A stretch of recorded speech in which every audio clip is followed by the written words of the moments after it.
For the those that want to use this product, ginger herbal extract, to treat fibroid, at least you must be on the product for at least 3 months for you to see the result of this product very well in your body system.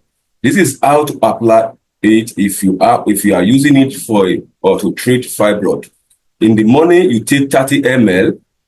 In afternoon, you take another 30 ml. And then at night, you take 30 ml.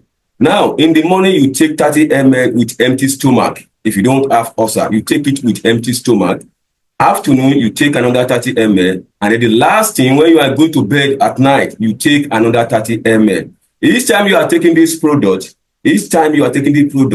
after 15 minutes of taking, you will take a glass of warm water for you to see the result very well. At least you must be on the product for 3 months for you to see the result of this ginger herbal extract if you are using it to treat fibroid.